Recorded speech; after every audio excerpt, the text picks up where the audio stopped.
Welcome to this edition of the Million Dollar Mastermind podcast. This is where we pick the brains of high achievers from all walks of life and get their hard-earned, real-world insights on winning. I'm your host, Larry Weidel. What was it that caused you to realize these things and where, like, the light bulb, you started to see and understand these conversations and these things that were happening that you'd been around but had kind of flown over your head?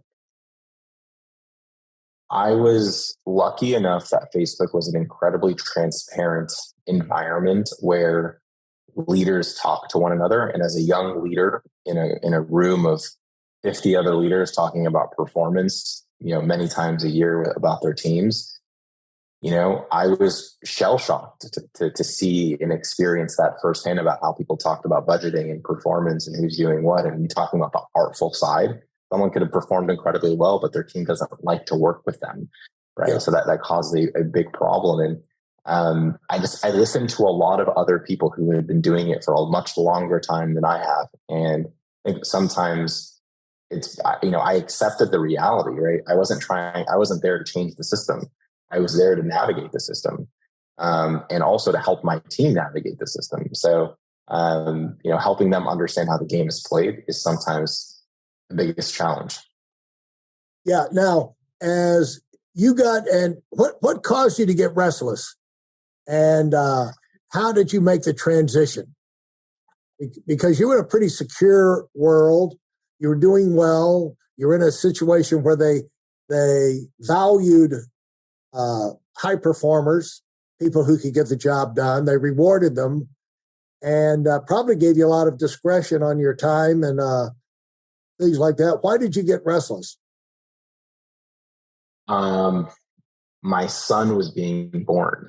So this is going to sound ironic to probably most people because it's probably the opposite of what a lot of people would do. But I always had that entrepreneurial itch to go build something that I was really proud of, and that work-life balance that I had really wanted, especially given that I didn't have that relationship with my dad. Right, my dad was when my dad became a parent to myself. I think he was in his mid-50s, off the top of my head, if I'm doing my math right. And then obviously he got Alzheimer's, later in the car. And there was just a lot of things where I wish, if things were different, I had a different relationship with my dad, and it's not at his own fault. It's just the way that the world worked. Yeah, life. It's life, right? And so for me, I wanted to be a more present father at the time. That was real, and it's even till today, right? That's a big, big focal point for me is my family. And my wife and I it was I think April, and my son was being born within the next 10 days is what they were telling us, right? It was right on that cusp. And I was like, if I'm ever going to go take a jump and a leap of faith and go build something, it's only going to get riskier. So why not go now? And, I probably jumped too late, if you ask me.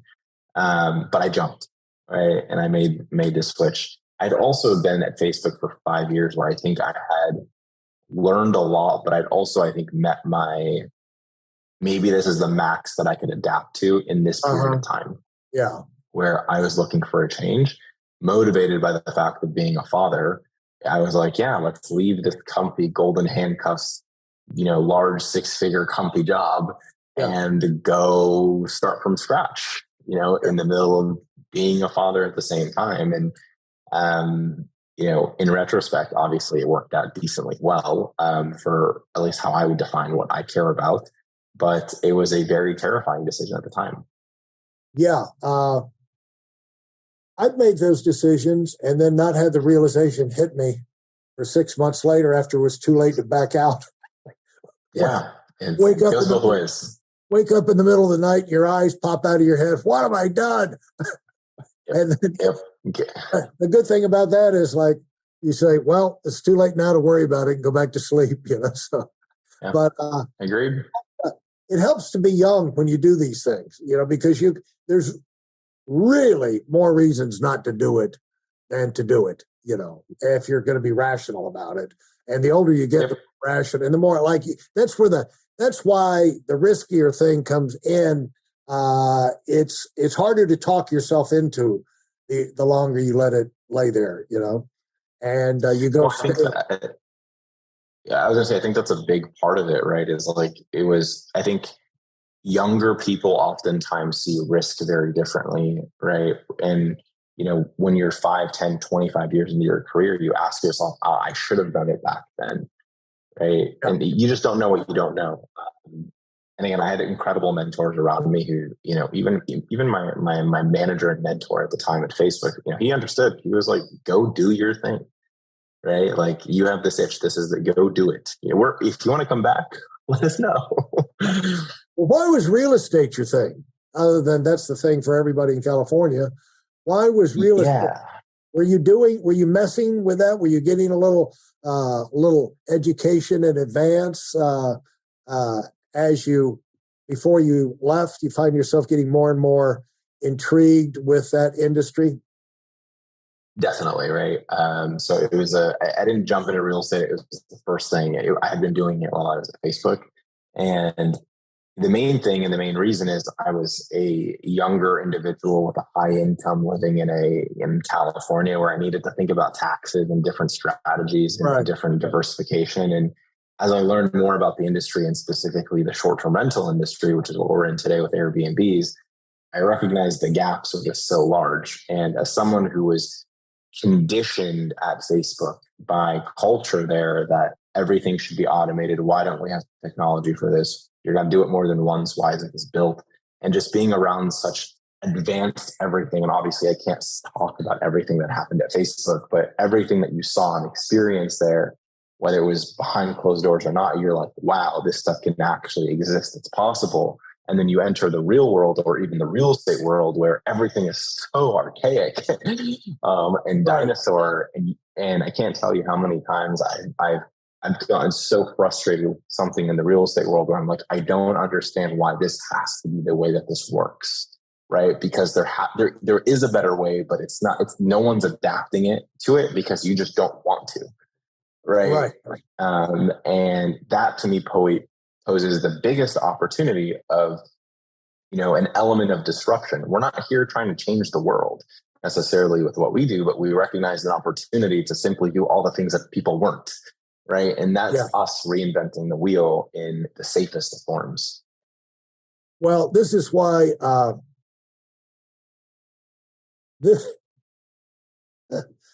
it's the government running real estate. Is why you don't have meta, like you said, money motivated, conquer the world vision. No, bureaucrats. And it's not that things have to be that way. It's just that the people who are in charge, they're for a period of years or whatever, and there's not a lot of benefits to them for rocking the boat.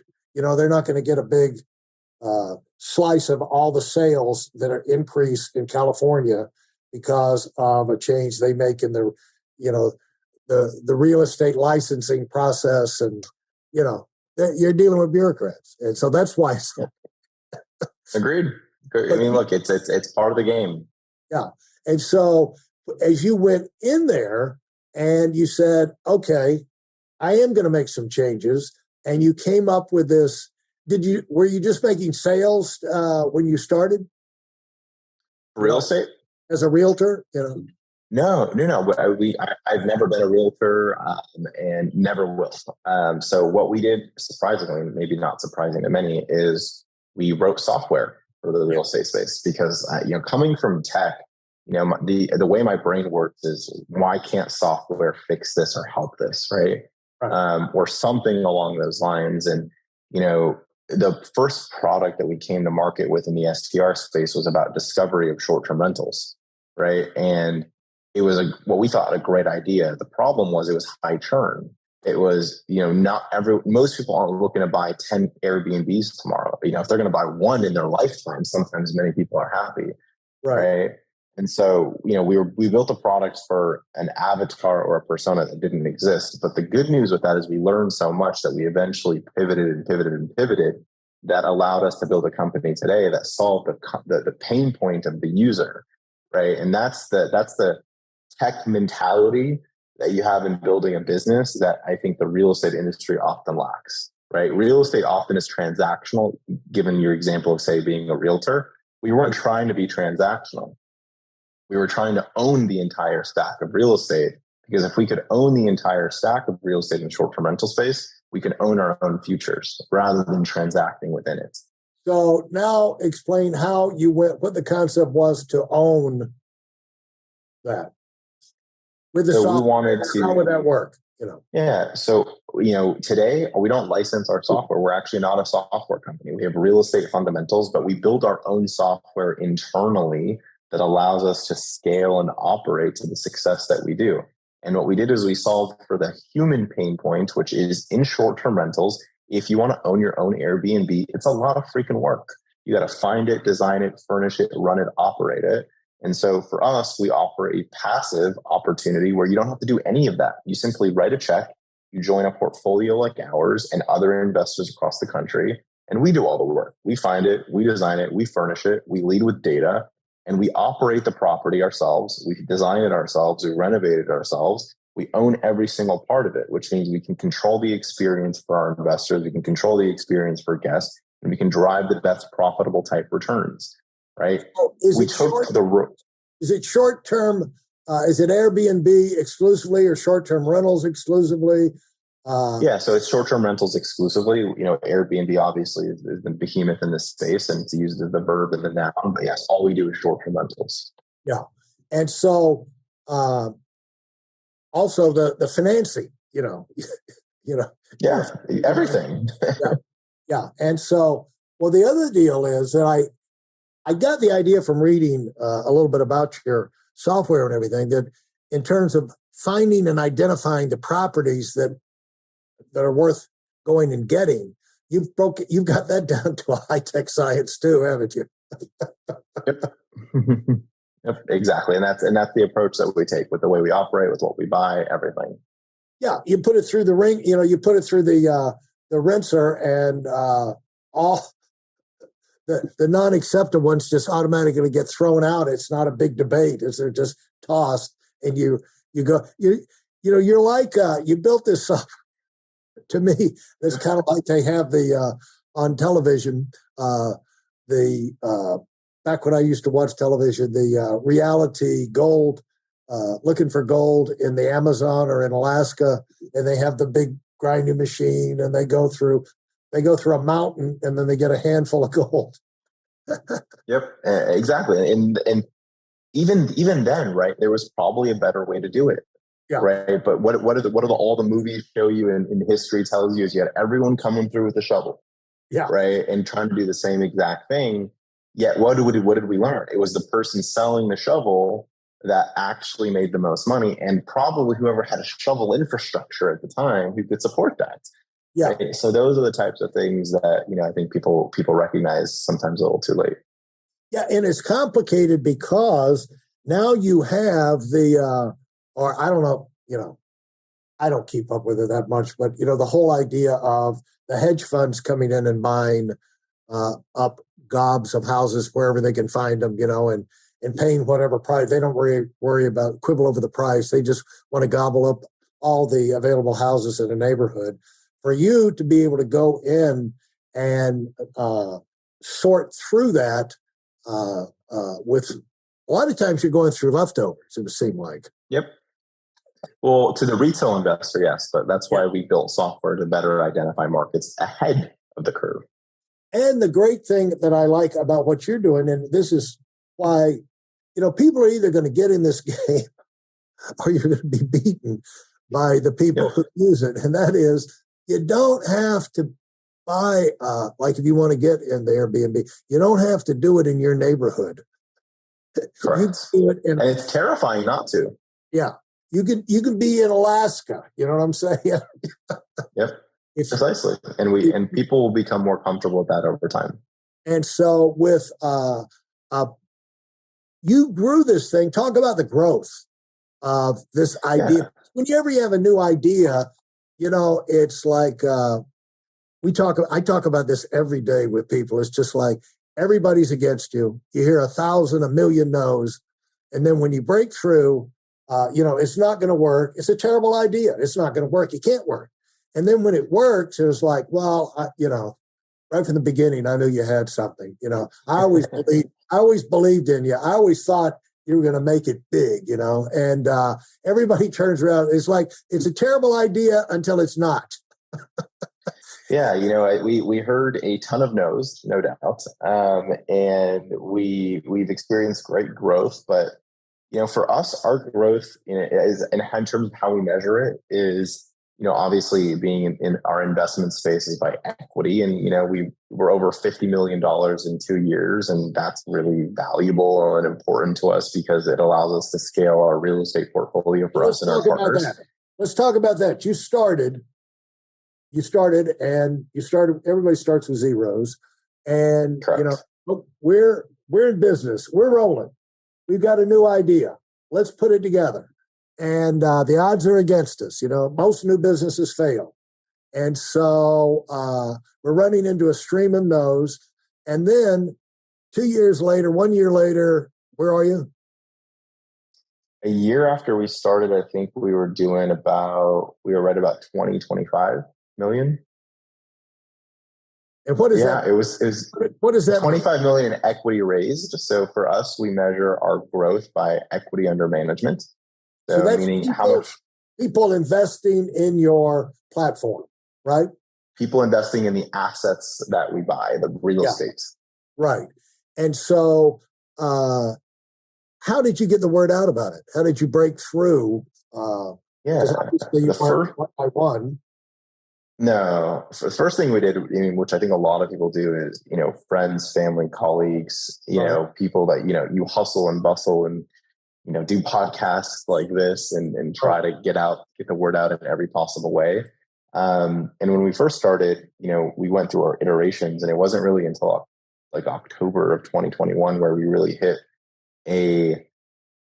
wow, this could really work, because we raised, I think, like $6 million in that month or in that period. Yeah. And we were like, oh, maybe we're onto something.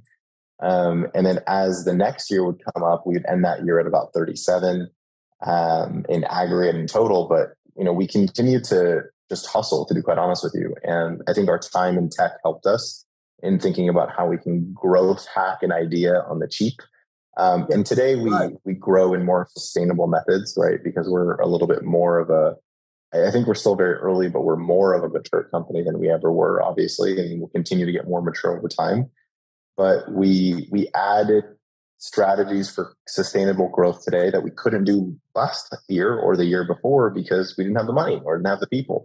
Yeah. But I think the biggest thing that allowed us to grow was really our belief in the people that we hired. I think our team is the best in class in what we do. And I think that's a big reason why people even invest with us, is they believe that the people here can execute the vision and mission that we are after on a daily basis. And we're incredibly passionate about it. Thanks for listening to the Million Dollar Mastermind. If you felt there were any valuable takeaways from this episode, please take a minute and leave us a 5-star review. Your feedback is important and really helps us get the word out to a wider audience. Remember, we have a valuable webinar that is absolutely free. Register for it right now at weidelonwinning.com. Thanks for listening.